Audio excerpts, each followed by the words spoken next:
여러분들 안녕하십니까? 반갑습니다. 행복한 안식일입니다. 지금 부른 찬양 가사처럼 저희의 부족한 목소리지만 누군가에게는 또 위로가 되고 큰 힘이 되는 그런 시간이 되었으면 좋겠습니다.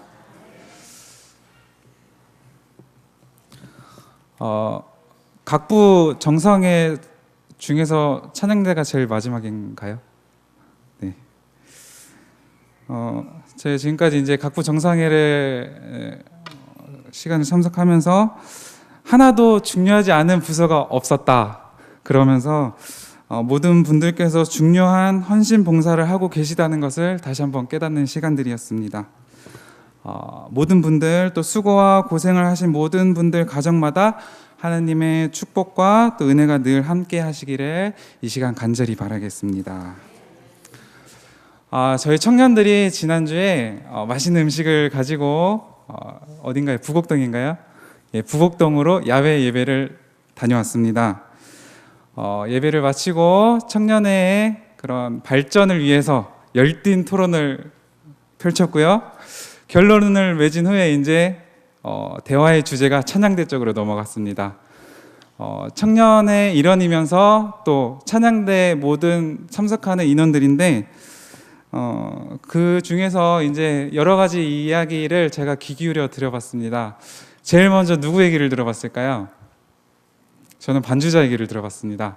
반주자가 느끼는 고충들을 제가 얘기를 다 들으면서 그런 어려움이 있었었구나 라면서 제가 나머지 이제 하반기에는 이렇게 하겠다라고 약속을 주면서 또 다른 찬양대원들은 이제 저와 함께 연습을 하면서 또 어떤 어려운 점이 있었고 어떤 바라는 점들이 있었는지 또 귀 기울여 들어보았습니다. 각자 제가 생각하지 못했던 그런 어려움들을 다 한 가지씩 가지고 있었는데 귀담아 들으면서 또 오늘 찬양대 정상의 말씀들을 준비하면서 말씀과 예언의 신의 말씀을 기초로 하면서 또 찬양대원들의 어려운 점들을 수렴해서 제가 기도하는 마음으로 찬양대를 더 열심히 이끌어 가도록 노력하겠습니다. 오늘 주제는 찬양대 정상의 시간이지만 이 시간 더 넓게 범위를 넓혀서 교회와 음악, 그리고 가정, 그리고 각 개인을 생각해 보는 시간이었으면 좋겠습니다. 여러분들 교회 신앙생활 하시면서 음악이 얼마나 중요한 부분을 차지하고 있을까요? 나는 정말 음악에 소질이 없다, 음악에 관심 없다 하시는 분들도 만약에 이 교회 안에서 음악이라는 이 주제를 딱 빼놓고 교회 생활을 하게 되면 어떻게 될까요? 재미가 없습니다. 삭막합니다. 건조합니다. 예배가 어둡고 힘이 나지 않을 것입니다. 물론 이 생각이 저와 다 같은 생각이시겠죠? 교회 내에는 항상 음악이 있습니다. 화요일, 금요일 저녁 예배 음악이 있고, 그리고 안식일학교 시작하기 전에도 음악이 있고, 안식일학교 시작하면서도 음악이 있고, 대예배에 음악이 사용합니다. 그리고 점심 식사 이후에는 또 본당에서 음악이 흘러나오는데 찬양대원들이 더운 날씨에도 열심히 찬양 연습을 하고 있습니다. 그 시간 이후에는 또 음악 소리가 들립니다. 어디에서 또 들릴까요? 이곳 본당에서 몇몇 집사님들이 모이셔서 악기 연습을 하고 계십니다. 음악은 하나님께서 예배와 친교와 복음 증거를 더욱 공고히 하기 위해 주신 기본적인 선물 중에 하나라는 것입니다. 음악은 각 개인과 감명을 받은 가족들에게 최대한 좋은 영향을, 가치를 부여하기 위해 그 중요성을 인식하고 효과적으로 사용되어져야 한다고 생각합니다. 교회 증언 4권 72페이지에는 이런 말씀이 있습니다. 음악은 선을 위해 큰 능력을 발휘할 수 있다. 우리는 여지껏 예배 이 부분을 제대로 활용하지 못하고 있다. 음악은 아름다운 정서적이며 힘차게 해야 한다. 예언의 신이 음악에 대해 이처럼 강조가 있는 한 우리는 음악을 이 시간부터 가볍게 취급할 수 없다라는 사실입니다. 우리 다 같이 성경 구절 한번 찾아보도록 하겠습니다. 출애굽기 15장 21절 말씀 보도록 하겠습니다. 출애굽기 15장 21절 말씀입니다.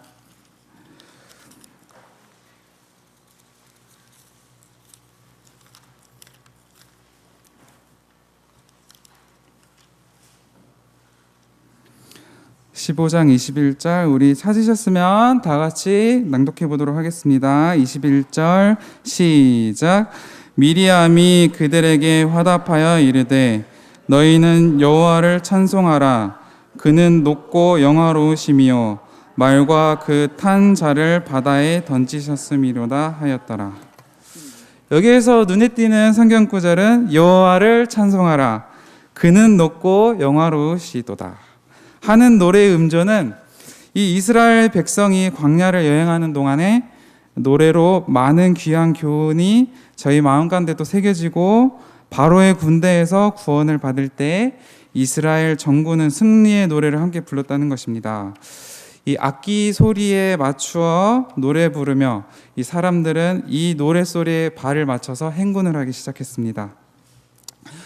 옛날 이스라엘 백성이 광야를 여행한 중에 거룩한 노래로 격려함을 받은 것처럼 하나님께서는 오늘날 시대에 살고 있는 우리들에게 그를 믿는 백성들에게 인생의 나그네 길을 즐기라고 명령하고 계십니다. 오늘 찬양대 정상회인 만큼 찬양대 부서에는 어떤 분들이 계시는지 다 알고 계시겠지만 간략하게 소개해드리겠습니다. 안산교회 찬양대에는 저를 비롯해서 찬양대 부지이자 우리 김진희 집사님, 우리 윤준영 집사님, 그리고 반주자는 이재은, 문신정, 한다의 청년까지 각자 부여받은 직책에 따라 아주 열심히 봉사하고 계십니다. 먼저 찬양대장입니다. 집사님 왜 웃으시나요? 먼저 찬양대장입니다. 부지자에게도 해당되는 말씀이라고 생각합니다. 이 찬양대장이 되기 위해서는 다음과 같은 영적, 음악적 자격을 갖춰야 하며 개인적 성장을 위한 다음과 같은 활동을 해야 할 것입니다. 첫 번째, 영적 자격입니다. 찬양대장은 거룩한 소명의식을 가져야 합니다. 이러한 사람은 적극적인 그리스도인의 증거를 위해 그의 모든 조력자들에게서 존경을 받을 삶을 영위하는 사람이어야 한다. 음악을 통한 봉사가 신성한 직임이고 음악이 성령의 지도를 받을 때 선을 위한 강한 힘이 되는 것처럼 글에 사용될 때 악에 대해서도 대단한 영향력이 있음을 깨달아야 한다. 제가 연초에 찬양대장으로 발표를 받고 저희 부모님께 연락을 드렸습니다. 제가 올해부터 안산교회에서 찬양대장으로 봉사하게 됐습니다 라고 말씀을 드렸는데 저희 어머니께서 하셨던 말씀이 뭔지 아십니까? 뭐라고 하셨을까요? 우리 부모님 되신 입장에서 뭐라고 자식들이 이렇게 전화를 하면 뭐라고 말씀해 주시겠어요? 잘해봐라. 열심히 해봐라. 비슷했는데 저희 어머니가 딱 한마디로 끝나셨어요. 올해 정말 너가 한 해 동안 복을 많이 받겠구나. 축하한다. 그러고 끝났습니다. 저 괜히 이제 복 많이 받는다는 이 덕담에 너무 기분이 좋아서 이게 복이구나라는 생각을 하게 되었습니다. 자, 그럼 찬양대장은 두 번째, 음악적 재능입니다. 찬양대장은 지휘, 노래, 악보, 읽기 등 기본적인 기능을 갖추는 것이 필수적입니다. 악보를 볼 줄 알아야겠죠, 찬양대장이라면. 이론, 발성, 합창 지도, 찬미, 가락 등의 실제적 지식 등은 두말할 나위 없이 중요한 것입니다. 청중들이 음악적 지식에 있어서 부족할 때에는 음악적 지식을 향상시키기 위한 적당한 계획을 세워야 할 것이다. 찬양대원들 뿐만 아니라 전 교인들이 올바른 방향으로 찬미를 부르는 것, 또 잘못된 것을 분석하고 고쳐 나가는 것, 이것이 찬양대장의 임무이자 역할이라는 것을 깨닫게 되었습니다. 그리고 마지막 세 번째는 개성입니다. 개성이 한 사람의 지도력에 미치는 영향이 큰 것이므로 찬양대장은 건전한 인격 함양을 위해 노력해야 한다. 내적으로는 견인불만의 정신, 다시 말해서 굳게 참고 견뎌서 마음이 흔들리지 않아야 하는데 밖으로는 따뜻한 마음을 잃지 않고 확고한 인격을 지녀야 한다. 또 모든 연령층의 사람들을 사랑해야 한다. 앞으로 좀 더 넓은 연령층을 아끼고 사랑하는 찬양대장이 되도록 하겠습니다. 저를 어려워하지 마시고 저에게 다가와 주시면 감사하겠습니다. 그리고 이 외에 단정함, 말쑥한 외모, 열성적인 태도, 일관성, 재치, 다른 사람에게 영감을 주는 능력이 더 필요하다고 보고 있습니다. 자, 그러면 우리 다음은 반주자의 역할에 대해서 알아보도록 하겠습니다. 자, 우리 반주자들은 눈을 크게 떠주시고 제 귀에 말씀에 귀를 기울여 주시면 감사하겠습니다. 우리 반주자들은 공중 예배 집회에서 찬미의 반주를 해야 합니다. 예정되었거나 아니면 비상시에 특창을 위한 반주를 해야 합니다. 교회에 일찍 출석하여 준비 찬미를 시작하기 전에 부드러운 음악을 연주해야 합니다. 찬양대장을 도와서 선정된 음악에 따라 어떤 악기를 배치할 것인지 정해야 합니다. 본 교단의 음악에 대한 철학을 이해해야 합니다. 깊은 영적 헌신의 정신을 가져야 합니다. 노래를 선정하는 일에 찬양대장을 도와야 합니다. 동의하십니까? 네, 아멘.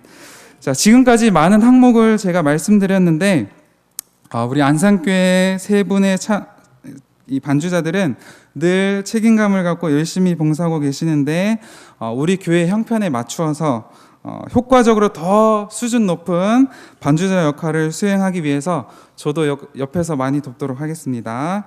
자, 인간의 목소리에는 특별히 거룩한 그 어떤 것이 있다. 이제는 같이 참석하는 찬양 대원들에게 드리는 권면의 말씀입니다. 인간의 목소리에는 특별히 거룩한 그 어떤 것이 있다. 그것의 운율과 하늘로부터 영감받은 정서는 모든 악기를 능가한다. 신령과 진정으로 노래하는 것은 역시 하나님 집에서 드리는 의식을 위한 하나님의 위대한 가산물이다. 우리의 입술로 부르는 찬양은 인간에게 주신 하나님의 선물 가운데 하나라는 사실입니다. 아멘입니까? 네. 그래서 찬양대에 참여하여 찬양 부르시는 것이 모든 분들은 가장 효과적인 도구를 통해서 가장 아름다운 방법으로 하나님께 영광 돌리고 계시다는 사실에 용기를 갖게 되시기를 바라겠습니다. 네. 자, 그러면 두 번째, 이제 좀 더 나아가서 찬양대에만 국한된 것이 아니라 우리가 이 교회 예배에 참석하는 모든 분들에게 한번 생각해 보는 시간을 갖도록 하겠습니다. 자, 장로님께 한번 질문을 드려보겠습니다. 만약에 우리 안산교회 청년들이 장로님께 와서 안산교회 보통 밖에 밴드에서 사용하는 뭐 전자피아노나 아니면 전자기타, 베이스 기타 이런 것들을 교회에 도입하자고 건의를 하면 장로님께서 어떻게 답변을 주시겠습니까? 우선 교회 재정적인 거를 배제하고 오늘 음악 시간이니까 네, 현재로서는 시기상조이다. 자, 우리 김진희 집사님 어떻게 답변을 주시겠습니까?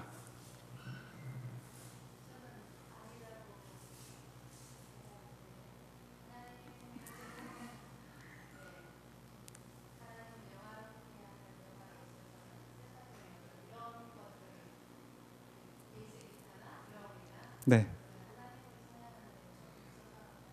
조금 부족한 면이 있다. 부적합한 면이 있다. 아마도 우리의 정서적인 부분 그리고 각 개인의 신앙적 가치관에 부딪히는 그런 부분들이 많아서 아마 제가 여쭤보지는 않았지만 대부분의 여기 계신 분들이 거부 반응을 많이 일으키실 것 같습니다. 제가 네, 어디? 저는 아니에요. 예, 집사님은 아니시다. 예, 한 분 계시네요. 우리 청년들이 이런 건의를 하겠다고 저한테 얘기를 한 게 아니라 이제 음악적인 부분에서 제가 생각을 하다 보니까 저는 좀 중간 입장인데 다른 이제 어른분들께서는 어떤 생각을 하고 계시는지 궁금해서 한번 여쭤봤습니다. 제가 이 1990년도부터 2002년도까지 그 인천에 있는 주한교회에 출석을 했습니다. 그 유소년기부터 청년기까지 거기서 이제 제 고향 교회나 다름이 없는데 거기서 이제 어떤 일이 있었냐면은 그때 담임 목사님으로 계셨던 분이 이광현 목사님이시라고 지금 노원교회에 계시는 분이시거든요. 그런데 제가 중학교 올라갔던 그 시점에 그때가 언제냐면 이제 97년, 98년도 그쯤 되는데 이 주안교회에서 음악 예배 순서가 어떻게 바뀌게 됐냐면은 찬미가를 거의 사용하지 않았던 것입니다. 그 예전에 지금도 사용하고 있는데 주님 내 안에 그 책자 아시죠? 네, 찬미가를 사용하지 않고 그 주님 내 안에 있는 책자, 노래 책자를 사용하기 시작했습니다. 물론 대예배에서도 그런 책자를 사용하면서 거의 예배가 경배와 찬양식으로 예배가 진행이 됐어요. 그러면서 교회 리모델링도 새롭게 했는데 보통 옛날 교회 같으면 이제 이 목무늬로 이렇게 돼 있어서 1층에는 뭐 안교 단상, 2층에는 뭐 대예배 목사님 설교하신 단상이 이렇게 돼 있잖아요. 그 뒤에를 다 허물고 1층으로 그냥 통일을 하고 뒤에 이제 목사님이 서 계시면 뒤에 찬양대원들이 서서 그 예배가 거의 경배와 찬양식으로 처음부터 끝까지 쭉 흘러가고 목사님께서 말씀하실 땐 찬양대원들이 또 자리에서 빠지고 이렇게 하면서 되게 오랫동안 그런 예배 순서가 진행이 됐던 게 기억이 났습니다. 그때 그 예배에 참석했던 학생들과 청년들에게는 정말 큰 호응을 받았었고요. 그리고 제가 그때 어렸을 때라서 기억은 잘 안 나는데 저희 어머니께서 제 어머니께 한번 여쭤봤거든요. 그때 직원회의에서 이런 문제에 대해서 진통을 겪지 않았냐 그랬는데 한 장로님을 제외하고 모든 어른들이 찬성을 하셔서 그렇게 예배의 순서가 몇 년 동안 지속이 됐다 이렇게 말씀을 하시더라고요. 자, 이 얘기를 통해서 그러면은 우리가 재림교회에 몸담고 있는 우리에게는 이 음악이라는 것을 도대체 어떻게 다뤄야 할 것인가, 뭐 길지는 않지만 짧은 시간 다뤄보도록 하겠습니다. 이 재림교회에는 음악 철학이 있는데 음악에 관한 지침이 있습니다. 1972년 10월 14일부터 29일까지 멕시코의 수도 멕시코시티에서 열렸던 제7일 안식일 예수재림교 대총회 추계 회의에서 공식적으로 결의한 음악에 관한 규정이 10가지가 있습니다. 한번 들어보시기 바라겠습니다.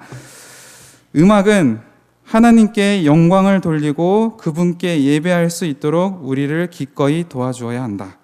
둘째, 그리스도인의 사상을 고상하게 하고 고양시키며 순결하게 한다.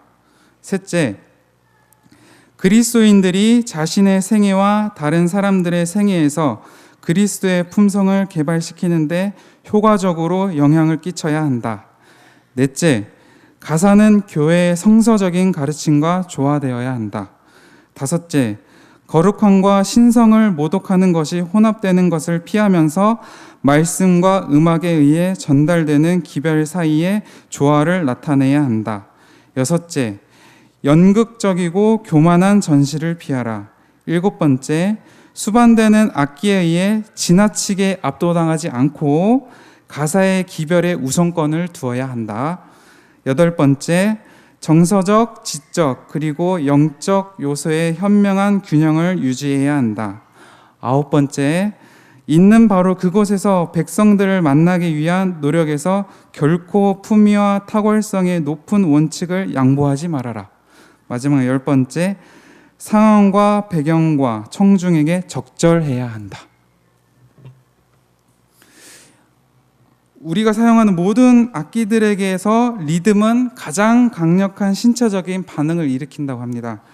이 사단이 가장 큰 성공은 종종 신체적인 그런 사람의 특성을 호소함에 있는데 이런 위험들을 우리가 인지하기 위해서는 이 엘렌 G 화이트 여사는 이런 말씀을 하셨는데 그들은 예민한 귀를 가지고 있으며 사탄은 무슨 기관을 자극시키고 무감각하게 만들고 흐리게 해서 그리스도가 더 이상 마음의 소원이 아니 되도록 하는지를 알고 있다.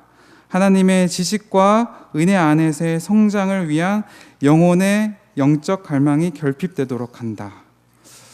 다시 말해서 평소에 우리가 듣는, 우리가 다루는 악기들이 정말 우리가 믿는 이 신앙관 가치관에 아니면 이 말씀에 정말 적합한 것인가 라는 것이 정말 중요하다는 사실입니다.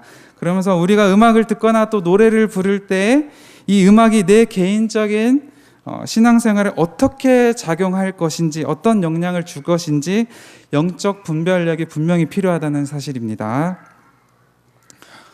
너무 심각해지실 필요 없으시고요.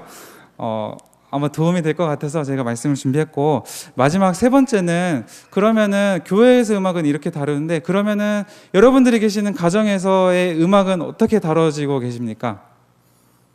혹시 교회에서 음악이 끝나면은 딱 끝은 아니시죠? 네, 우리 한다혜 청년이 뒤에서 끄떡끄떡 했는데, 자, 음악에 크게 흥미가 없거나 우리 집은 전혀 음악에 전혀 관련이 없어, 이런 집도 있으실 거고. 그런데 저는 개인적으로 생각할 때 각 개인이 신앙이 튼튼해야 또 가정이 튼튼하고, 이 가정의 신앙이 튼튼해야 어디가 튼튼해질까요? 교회가 튼튼해질 거라고 생각을 하기 때문에 가정에서 다루는 음악도 중요하다라는 생각을 하는 사람 중에 한 명입니다. 음악 교육과 감상은 원칙을 따라서 자녀들이 어려서부터 시작을 해야 된다고 말씀하고 계십니다. 잠깐 제 어렸을 때 얘기를 들려드리면, 제가 어렸을 때 저희 집 형편이 너무 안 좋았었거든요. 저희 어머니께서 저희가 어렸을 때 이제 자녀들 교육도 시켜야 되고 이제 경제 활동도 하셔야 되고 해서 그 당시에 이제 아이들을 불러 모아서 피아노를 가르치기 시작하셨습니다. 저희 어머니께서. 그러면서 이 어머니 나름대로 이제 계획을 세우셨는데 오전반, 오후반 이렇게 반을 나눠서, 그때도 몇 명을 가르쳤는지 제가 기억이 안 나서 어머니께 여쭤봤더니 한 25명에서 30명의 아이들을 가르쳤다고 하시더라고요. 그러면서 이제 어떻게 된 얘기냐면은 저희 어머니께서 이제 피아노 이제 전공을 준비하려고 계셨는데, 이제 저희 외할아버지께서 그때도 그렇게 옛날이 아닌데 여자는 이름 석자만 쓸 줄 알면 된다면서 이 이모들을 학교를 안 보내셨어요. 그러면서 저희 어머니가 중학교, 고등학교를 진학하면서 혼자 학비를 벌으시면서 혼자 레슨비를 벌으시면서 레슨을 받고 이렇게 하시다가 대학 진학, 이건 도저히 계산이 안 나겠다 하시면서 포기를 하셨거든요. 이제 그때 잠깐 배우셨던 피아노를 이제 경제 활동에 이제 쓰시기 시작하셨는데, 저는 어렸을 때 기억이 항상 집에 가면 피아노 소리만 들렸어요. 그래서 역시 혹시 피아노 소리 연주하는 소리 좋아하시는 분 계세요? 다 웬만하면 좋아하시죠? 그러면은 반대로 피아노 연습하는 소리 좋아하시는 분 계십니까? 저는 세상에서 피아노 연습하는 소리가 제일 듣기 싫었어요.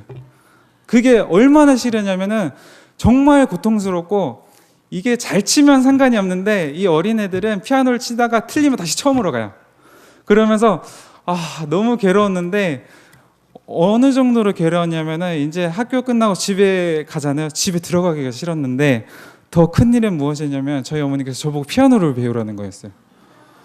그 듣기 싫은 피아노를 저보고 배우라는 건데, 어쨌든 어머니가 무서워서 배우기 시작했어요. 이제 피아노 앉아서 피아노를 배우는데 저희 어머니가 얼마나 무섭냐면, 제가 이 악보에 있는 음표를 건반 위에 정확하게 표현을 못하면 바로 회초리가 날라왔어요. 그러면서 이제 가운데에서 피아노를 치기 시작해서 어머니가 무서우면 피아노 끝나면 저 오른쪽에 끝에 가 있고, 이렇게 하다 보니까 너무 이 음악에 대한 그런 생각과 어린아이의 마음에 음악이라는 게 너무 그때부터 싫었었거든요. 그러면서 제가 어머니한테 울면서 어느 날 이렇게 얘기를 했어요. 나는 나중에 커서 다시는 피아노 근처에 가지도 않을 거라고, 그리고 나중에 커서 음악 절대로 다루지 않을 거라고, 싫다고 그랬는데, 제가 오늘 말씀을 준비하면서 지난 과거들을 되돌아보니까 제가 교회에서 했던 모든 봉사들이 다 음악에 관련된 봉사들을 하고 있었더라고요. 그러면서 내가 나중에 이제 부모가 되면 내 자녀에게 음악 교육을 어떻게 해줘야 될 것인가 고민을 하기 시작했는데, 저희 이제 아내랑 아이 교육을 시킬 때 영어 교육 이거를 다 떠나서 우리는 아이가 태어나면 어떤 악기를 시켜줘야 될 것인가, 이런 조화를 항상 떠올리고 있거든요. 그러면서 저한테만 이제 국한된 문제가 아니라 이제 어린 자녀들을 키우시는 부모님들도 여기 계시고 또 미래 부모님들도 뒤에 앉아 계시는데 한번 곰곰이 생각해 보셨으면 좋겠습니다. 이 가정에서의 음악은 음악을 주의 깊게 하기 위해서 가정에 있는 음향기기를 통해서 바로 듣는 습관을 확립해야 할 것입니다. 그리고 가장 중요한 것은 잘 선정된 가정에서 사용하는 음악책을 갖춰야 하고, 가족이 함께 올바르게 찬미할 복음성가를 같이 부르고, 악기를 가지고 함께 앙상블을 가지도록 권장해야 할 것입니다. 그리고 가장 중요한 것은 이 라디오나 텔레비전 프로그램에서 흘러나오는 이런 음악들이 있잖아요. 이 음악들도 잘 구분해서 자녀들에게 들려줘야 할 필요성이 있고, 그리고 부도덕적한 문화 쪽으로 기울어지지 않도록 잘 교육이 필요하다고 오늘 건면의 말씀에서 말씀하고 있습니다. 오늘 말씀을 마치면서 마지막으로 이제 제 군대에서 있었던 이야기를 들려드리고 마치도록 하겠습니다. 제가 2009년도에 군대를 입대를 했습니다. 그때 제가 군복무했던 곳이 강원도 홍천군인데요. 그러면서 얼마 전에 안산교회에서 출석했던 김태형 청년 보셨죠? 저도 그 청년처럼 매주 이제 장로님께서 데리러 오시면 그 차에 따라갔다가 이제 복귀하고 이런 식으로 교회를 출석하게 됐는데, 제가 이제 이등병 계급장을 달고 첫째 주, 둘째 주 나갔던 날 목사님께서 제 손을 붙잡고 뭐라고 말씀하셨냐면은 제대할 때까지 찬양대 좀 맡아달라고 하시는 겁니다. 이거 뭐 밑도 끝도 없이 재보지도 않고 그냥 찬양대를 좀 맡아달라고 하셨는데, 제가 이제 목사님들이 이제 부탁을 하시면 잘 거절을 못하는 성격이거든요. 그래서 네, 알겠다고 하면서 이제 봉사를 시작하게 됐는데, 그 교회에 가 보니까 이제 교인 수가 한 30명에서 40명 정도 되더라고요. 그러면서 이제 거기에 교회 가게 되면은 청년들이 다 군인 형제들이에요. 왜냐하면은 이 홍천군에 가면은 반은 민간인이고 반은 군인이거든요. 그러니까 교회 가면은 청년들이라고 하면 다 군인들, 그리고 이제 간부들도 이제 교인들이 있으면 와서 예배를 드리고 그러는데, 이제 찬양대를 부탁하니까 찬양대 연습을 시켜야 되잖아요. 그래가지고 이제 찬양대 연습을 시키려고 자리에 딱 섰는데 찬양대원이 몇 명이 앉아 있었을까요? 한번 맞춰보세요. 30-40명 정도면은 그 교회 찬양대원 몇 명 있을까요? 봤는데 7명 앉아 있는 거예요. 7명. 7명이 앉아 있는데, 그 예전에 제가 이제 우연찮게 기회가 돼서 한 50명 정도에 되는 찬양대를 지휘를 해본 적이 있었거든요. 근데 50명이 있으면 정말 찬양대장이 힘이 납니다. 좀만 해도 소리가 엄청 커지고, 근데 그래서 그 이후로 저는 찬양대원 머리 숫자에 정말 강박관념이 있어서 항상 숫자가 많아야 돼 이러면서 집사님들 찾아다니면서 찬양대 좀 같이 하시자고 이렇게 했었는데, 제가 그 생각이 깨졌던 게 군대 가서 깨졌는데 7명이 앉아 있는 거예요. 그래서 제가 개인적으로 들었던 생각은 도대체 이분들을 모시고 어떻게 연습을 2년 동안 해야 될까 머리가 막막했는데, 그래서 순종하는 마음으로 한 주 한 주 하다 보니까 이분들이 이제 제가 부대에 복귀해야 될 시간은 2시까지거든요. 그러니까 저 기준으로 연습을 다 하시고 제가 복귀를 하면 그때 이제 교회 사무를 보기 시작하시는 거예요. 그래서 저도 감사하니까 더 열심히 하게 됐거든요. 그러면서 이제 점점 이 찬양대원 숫자에 민감했던 저의 그런 쓸데없는 가치관이 깨지기 시작하면서, 이게 숫자 노름하는 게 아니라 정말 인원 하나하나가 부르는 찬미가 소중하구나라는 사실을 그때부터 깨닫기 시작했습니다. 그러면서 이제 제가 이제 제대했던 날짜가 12월 10일인데 이 강원도 쪽 지역에서도 찬양 발표회, 찬양의 밤을 하더라고요. 그래서 제가 저녁을 제대를 한 이후에도 한 3번 정도 시외버스를 타고 홍천에 가서 연습을 하고 이제 춘천시에서 하는 그런 찬양 발표회까지 하고 왔는데, 참석해 보니까 홍천교회가 인원수가 제일 적더라고요, 찬양대가. 그래도 저는 정말 감사한 마음으로 순종하는 마음으로 봉사를 하고 왔습니다. 그래서 저는 그 개인적으로 가장 감동적인 순간으로 기억이 되고 은혜로웠던 시간으로 아직까지 제 마음속에 기억되고 있습니다. 제가 안산교회에서 찬양대를 하자고 이렇게 개인적으로 찾아다니면서 말씀을 드려본 적이 한 번도 없었습니다. 다른 교회에서 집사님 찬양대 같이 하시죠 이렇게 말씀드리면은 거절하시면서 가장 첫 번째로 나오는 대답이 뭔지 아십니까? 목소리가 안 나와서 노래 못하겠다고. 이게 가장 큰 대답이고, 두 번째는 노래에 소질이 없어서 노래를 못하겠다고. 그리고 마지막 3번째는 내가 마음의 준비가 되면 찬양대에 나가겠다. 이렇게 말씀들을 이 세 가지 안에서 대부분 대답이 나옵니다. 여러분, 우리가 하나님께 찬미 드리고 찬양 부를 때 기쁠 때 찬양 드리죠. 그리고 슬플 때도 찬양을 드려야 됩니다. 그리고 힘이 없고 힘들 때도 찬미를 불러야 합니다. 그리고 방금같이 나는 노래 소질이 없고 목소리가 안 나와 이러신 분들은 다른 분들보다 더 열심히 찬양을 부르셔야 합니다.